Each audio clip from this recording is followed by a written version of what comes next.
Au TEP à tous, bien-aimés frères et sœurs. Question.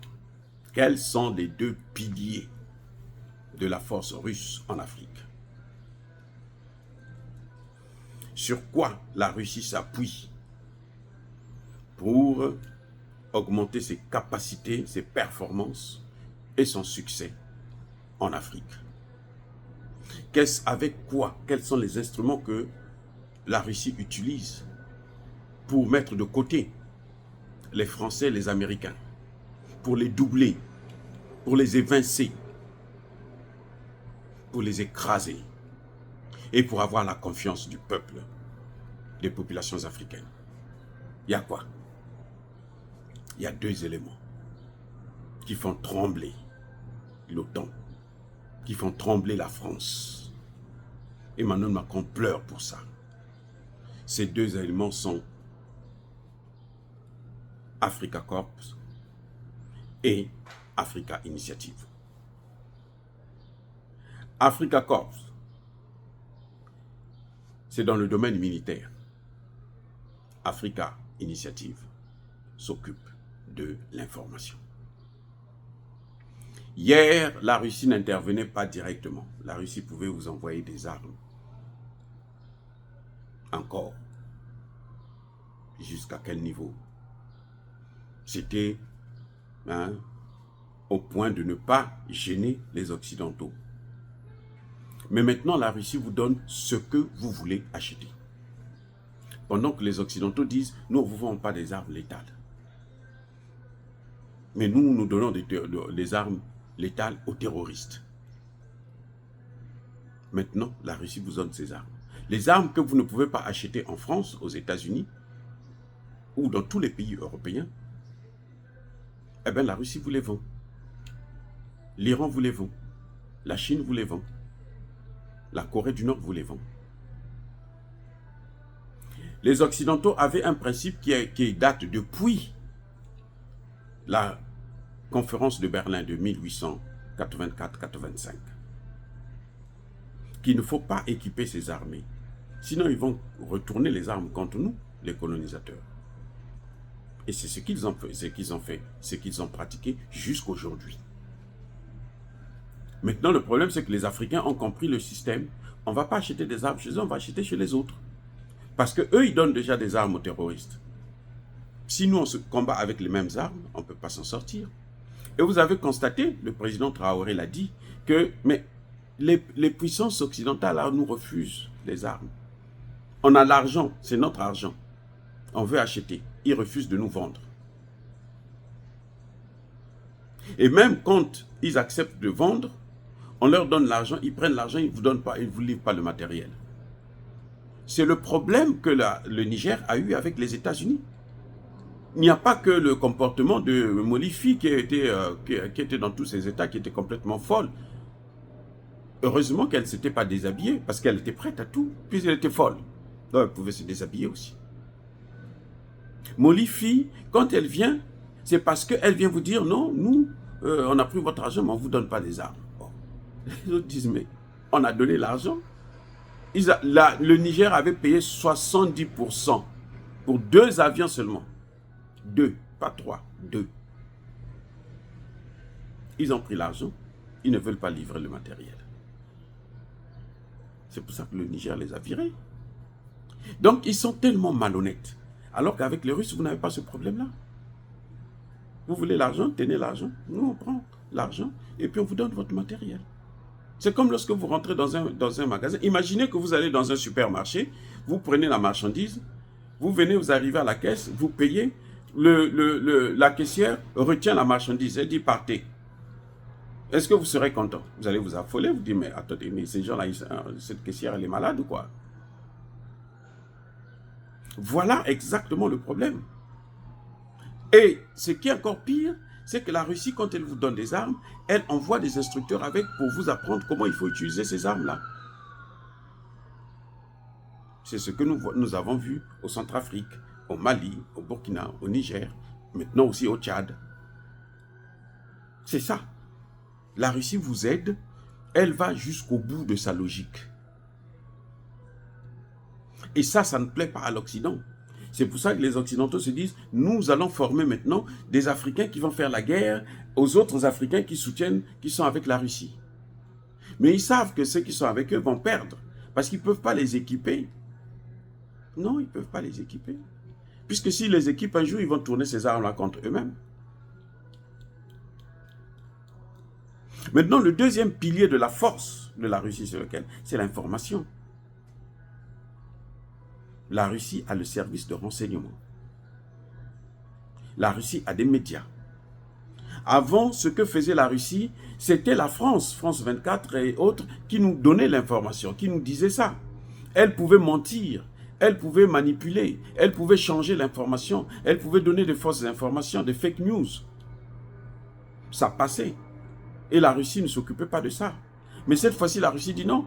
Ce n'est plus à quelqu'un d'autre de venir donner les informations sur ce que nous faisons. C'est nous-mêmes qui allons donner les informations. Donc du coup, quand les Occidentaux veulent mentir, veulent inventer des choses, eh ben, ils sont rattrapés par la vérité qui vient de la bouche des Russes eux-mêmes. Maintenant, il y a un autre problème. C'est que dans le cadre même de l'information, il y a ce qu'on appelle le renseignement, notamment militaire. Donc quand ils manipulent des choses pour mettre ça sur le dos de la Russie a le renseignement, le service de renseignement, qui prend les informations, qui donne aux médias russes et qui divulgue l'information. Donc ils sont coincés. C'est ce que la Russie ne faisait pas. Africa Corps est né après la mort de Prigojine. C'est là qu'ils ont mis en place toutes ces structures-là. Parce que la Russie a compris que, mais elle faisait certaines choses en Afrique, mais qui n'étaient pas divulguées. Les Africains ne savaient pas qu'il y avait une alternative. Il y avait la possibilité de changer de politique, de changer de partenaire. S'il n'y avait pas le système informationnel russe, on n'allait peut-être même pas savoir qu'il y a les BRICS qui existent. On allait le savoir peut-être après 20 ans, 30 ans.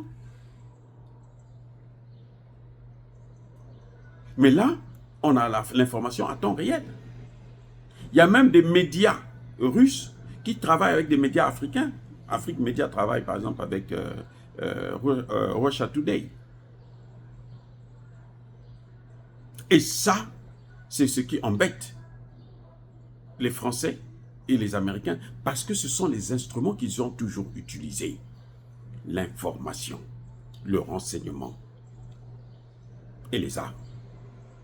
Ils ont des armes, on ne vous les vend pas, et c'est à eux quand vous avez besoin, c'est eux qui viennent vous tuer, qui viennent vous détruire, et qui installent des dirigeants comme eux ils veulent. Ils ont des services des médias qui vous donnent des fausses informations. Même quand ils donnent la vraie information, ils orientent cette information dans le sens où ça vous manipule, ça vous déconcentre, déstabilise. La Russie vient corriger ça. La Russie vous donne l'information réelle.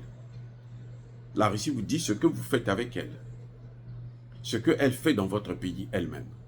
Ce n'est plus à la France de venir vous dire non, les Russes sont en train de faire ceci. C'est pas bon, il faut les chasser. Non.